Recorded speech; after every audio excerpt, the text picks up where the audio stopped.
following, Ayani. The first one in the list.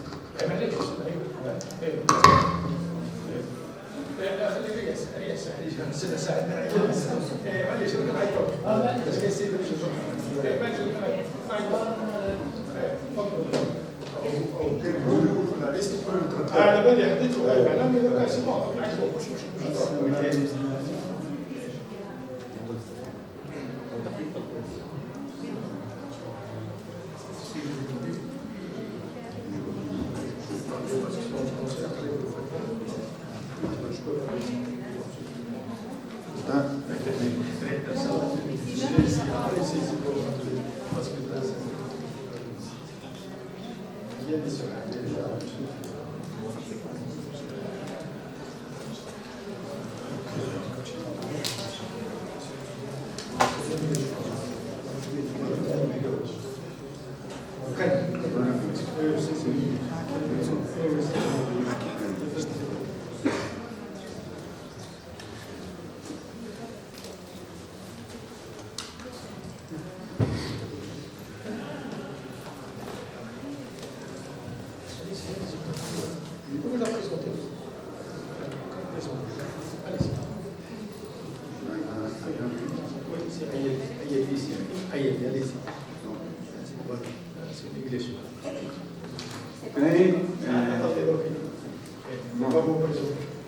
the following word is Yedi Swat University of Bali, Mokhtar, and Abbas Yedi. The word is effect of the treatment on the microstructure and mechanical property of AC 10 magnesium alloy. Please, you have between 10 and 15 minutes. Ok, merci. Bonjour à toutes et à tous. Je suis docteur Ayeli Soured, enseignante à l'université de Belgium Mokhtar Annaba.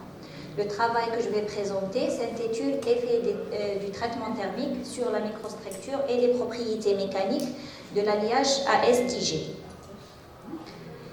Cette présentation est organisée comme suit. Une petite introduction sur les alliages aluminium-silicium-magnésium, l'objectif de cette étude. On va ensuite entamer la partie expérimentale qui englobe les principaux essais effectués lors de l'élaboration de ce travail. On va ensuite discuter les résultats obtenus et à la fin, on va terminer par des conclusions.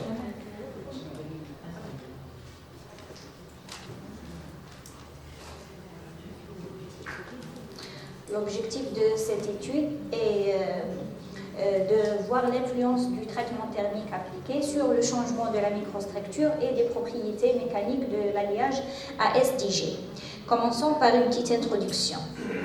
Alors, les alliages aluminium-silicium-magnésium désignés selon la norme AFNOR ASTG contiennent 10% de silicium et moins de 0,7% de magnésium. Ces alliages sont connus par leur excellente propriété de moulage, leur bonne résistance à la corrosion et leur facilité d'usinage. Ils ont utilisé dans diverses industries, à savoir l'industrie automobile et aéronautique. C'est bon, j'ai cité l'objectif. Passons maintenant aux expérimentations. Le tableau suivant représente la composition chimique de l'alliage ASDG étudié. Le traitement thermique appliqué dans cette étude consiste à une mise en solution à une température de 540 degrés pendant 6 heures, suivie d'une trempe à l'eau, et un revenu à une température de 160 degrés pendant 10 heures, suivi d'un refroidissement à l'air. Après l'élaboration des échantillons et l'application des traitements thermiques, les échantillons ont suivi une préparation métallographique pour des observations optiques et nettes. Les essais de dureté, de traction et d'usure ont été également effectués.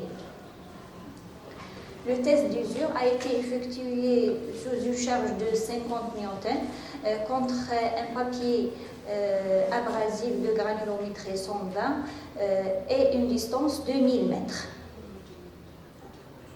Passons maintenant aux résultats. On commence par l'étude microstructurale. La diapositive suivante représente une micrographie optique de l'alliage à SDG à l'état brut de coulée.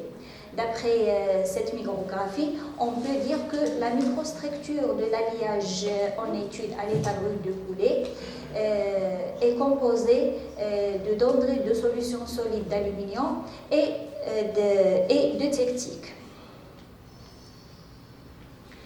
L'analyse EDS a confirmé l'identification de ces deux phases. D'après la micrographie même, on remarque également l'apparition d'une nouvelle phase sous forme de script chinois. L'analyse EDS a identifié cette phase comme un intermétallique composé d'aluminium, de magnésium, de fer et de silicium. Après traitement thermique, la microstructure de l'alliage en étude est également composée de solutions solides d'aluminium et de tectique. Le traitement thermique appliqué a favorisé la formation d'une solution solide d'aluminium sous une forme arrondie. La micrographie même a montré que le traitement thermique appliqué a également agi sur le tectique. Dans ce cas, on remarque un tectique plus fin. Cette micrographie révèle également une phase sous forme de script chinois, mais dans ce cas, c'est la phase MJ2SI. Passons maintenant à l'étude des propriétés mécaniques. La diapositive suivante représente la dureté, la résistance à l'usure et l'allongement avant et après traitement thermique de l'alliage en étude. Je ne sais pas pourquoi les valeurs... Je ne sais pas pourquoi ils ont comme ça. Alors, on peut dire que le traitement thermique appliqué a favorisé une amélioration significative de la dureté et de la résistance à la traction, mais il a conduit à une légère diminution de l'allongement. La diapositive suivante représente la variation de la perte de masse en fonction de la distance de l'alliage à SDG. On remarque que le traitement thermique appliqué a favorisé une diminution remarquable de la perte de masse, ce qui est expliqué par une amélioration de la résistance à l'usure. D'après ces résultats, on peut conclure que la microstructure de l'alliage à SDG à l'état brut de coulée est composée de dendrites de solution solide d'aluminium, d'hémotectique et des phases intermétalliques composées d'aluminium, de magnésium, de fer et de silicium. Le traitement thermique appliqué a favorisé un changement de forme des dendrites de solution solide en une forme arrondie, a affiné le tectique et a favorisé la formation de la phase durcissante MJ2SI. À partir de cette microstructure a conduit à une amélioration de la dureté, de la résistance à la traction, de la résistance à l'usure et a conduit à une diminution légère de l'allongement. Merci pour votre attention.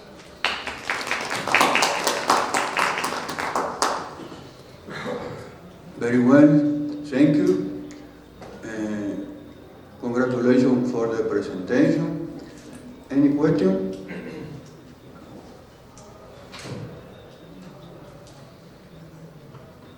Ça, c'est un acier connu. Ce n'est pas un acier, c'est un alliage d'aluminium. C'est un alliage d'aluminium qui est normalisé, connu. Mais qu'est-ce qui est nouveau dans votre travail? C'est-à-dire que vous avez fait un seul traitement, à une seule température, à un seul intervalle de maintien. Comment que, comme ça, par hasard, vous trouvez que ça s'améliore? Parce que Mais, à mon avis, si c'est un nouveau matériau ou un nouveau alliage, on peut éventuellement mélanger pour obtenir un nouveau alliage, pour essayer de le comparer à ses homologues, qu'il est meilleur. Maintenant, là, si l'alliage, il est connu, donc il est déjà standardisé. Voilà. Et là, vous faites un seul traitement, et comme par hasard, vous trouvez que ça augmente les propriétés désirées. Vous ne trouvez pas que c'est un peu bizarre? Parce que normalement, j'ai créé seulement une partie de l'étude. Dans cette étude, on a utilisé 3 températures de coulée avec 2 traitements thermiques. J'ai choisi la meilleure température de coulée, c'est-à-dire la température de coulée qui a donné des caractéristiques importantes, et j'ai choisi le traitement thermique qui a révélé les meilleures caractéristiques et je l'ai présenté. Normalement, c'est un travail développé, mais j'ai choisi seulement une petite partie. Méthodologiquement, ce n'est pas correct. Méthodologiquement, c'est un truc qui... Non, le travail, il a été déjà fait. Ce que vous avez présenté, c'est juste dire, voilà, on a fait ce traitement, à ces conditions-là, on a trouvé que ça a augmenté. Parce que j'ai déjà fait d'autres traitements et j'ai déjà essayé d'autres températures de coulée. J'ai choisi les... C'est-à-dire quand on fait un traitement en général, donc on peut augmenter comme on peut diminuer. Voilà. Donc il faut faire plusieurs températures, voire plusieurs temps de maintien aussi, de les combiner, et essayer d'en tirer un profit quelque part. Oui, oui. C'est ça un peu la recherche. Surtout que le composé n'est pas nouveau. Oui. Voilà. Parce qu'avec notre traitement thermique, on a remarqué l'apparition de cristaux de silicium. C'est vrai, ils ont amélioré la dureté, mais ils ont fragilisé l'alliage. Donc l'alliage est fragile, donc des propriétés plastiques moindres et usinité moindre. On ne peut pas faire l'usinage de ce matériau. C'est pour ça que j'ai choisi les meilleurs. Non, non, madame. Oui, le professeur il signale donc un point important. Vous pouvez exposer donc, les manips que vous avez fait, même les manips étaient mauvaises, vous avez fait plusieurs températures, etc., pour pouvoir les comparer. Oui. Vous ne dites pas comme ça, on a pris une température, nous on ne sait pas qu'est-ce que vous avez fait, etc. Donc il faut, voilà ce qu'on a fait, voilà ce qui manque. Comme ça, on peut comparer par rapport au standard, etc. D'accord. Moi j'ai une autre remarque, si vous permettez. Si vous me montrez donc, la diapo 10, vous avez fait le même, c'est bien, voilà. Mais le même, un cliché même, ou bien une micrographie, même le son de l'échelle, comment là je vais voir l'alliage, la taille et l'échelle. Les deux aussi. Vous pouvez montrer la diapo 12. Oui. Mais parce que quand on fait le même, l'échelle, il faut l'optique de dire. Il faut l'optique, c'est une autre. Attention, ça c'est vraiment important. D'accord? Parce que c'est bien de faire le même, mais il faut avoir l'échelle pour que je puisse voir la taille. C'est un agrégat, c'est un port, voilà, comme ça on interprète vraiment le résultat d'analyse. J'insiste toujours quand vous avez parlé pour la diapo 5, vous faites la diapo 5. Bon. Les mélanges analgésiques, qu'est-ce que vous avez fait? 10. Vous avez pris donc.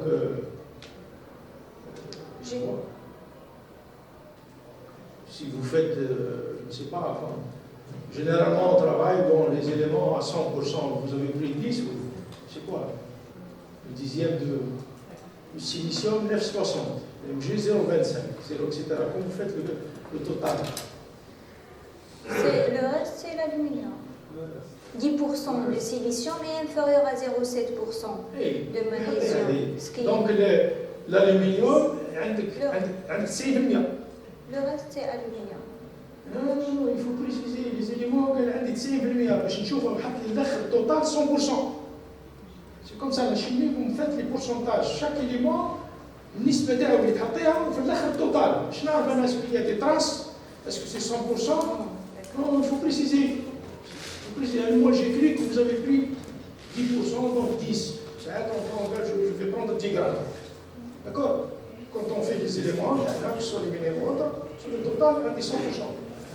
Donc, avec 10, le reste des millions, vous précisez qu'il y a des 5,5 aluminium. Maintenant, je peux poser des questions. Là, 5,5, pourquoi des 9, pourquoi des 0,25, etc. Le pourcentage est un temps à cuire pour qu'on puisse interpréter. Donc, le composite n'a pas être khasa stable pour compléter. D'accord? Faites attention. Ok? Allez-y. Okay, thank you. Si vous avez d'autres questions, allez-y. Oui. Pour la méthode de préparation, les précurseurs du départ, c'est quoi? Des éléments purs ou... C'est un alliage de fonderie, donc je l'ai pris tel qu'il est élaboré au niveau de fonderie. Vous n'avez pas élaboré votre... Non, j'ai pas élaboré mon propre.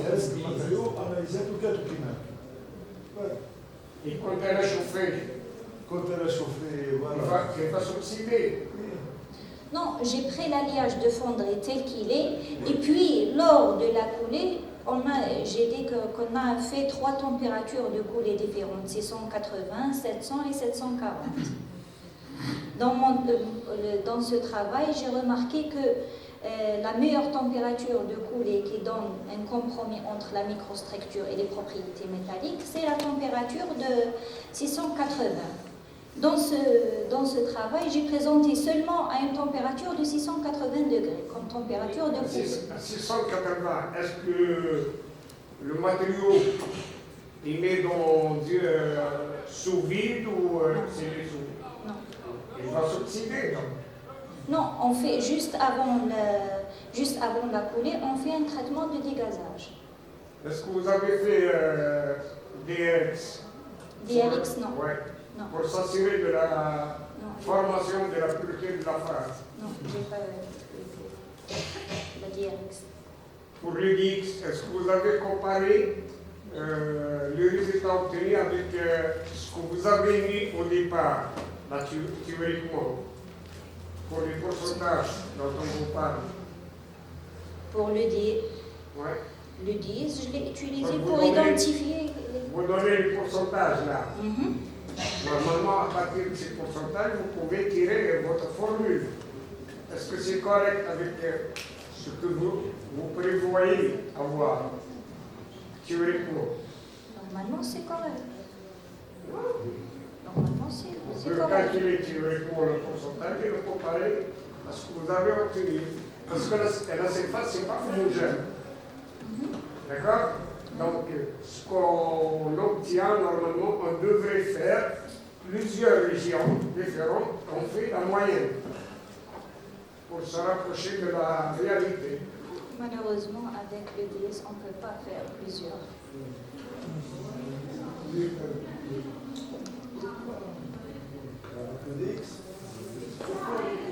Selon les disponibilités. Vous pouvez choisir une région ici et vous analysez, et l'autre, vous pouvez même utiliser 10 facilement. Mais c'est difficile à faire. Selon les disponibilités. Okay. Juste, première question, pourquoi on n'a pas fait une étude comparative entre les deux études? Les résultats obtenus au départ et les résultats après le deuxième traitement. Deuxième question, si le matériau a été déjà préparé, puis tu dois le chauffer une deuxième fois, Je ne chauffe pas une deuxième fois. il y a un palier de température. Ah, dans le traitement thermique, oui. Ouais. Oui. L'effet du traitement thermique, c'est normal, il influe sur le matériau. Bien sûr, pourquoi on fait le deuxième traitement thermique? Normalement, c'est un traitement de vieillissement. Il permet la formation des précipités, la phase MJ2SB. C'est un précipité, donc elle apparaît au vieillissement. Juste pour une étude pour comprendre quel est le résultat qu'on doit l'obtenir, on doit l'étudier. Brièvement. Effet du Résultat traitement. à atteindre. Effet du...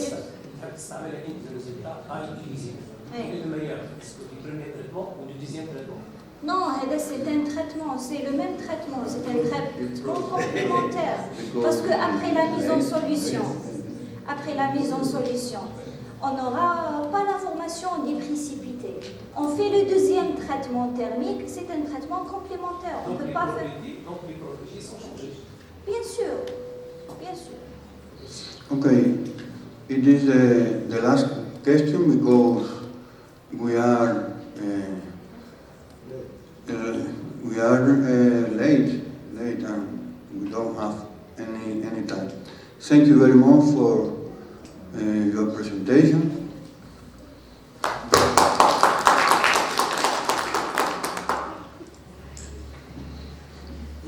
Okay, the following.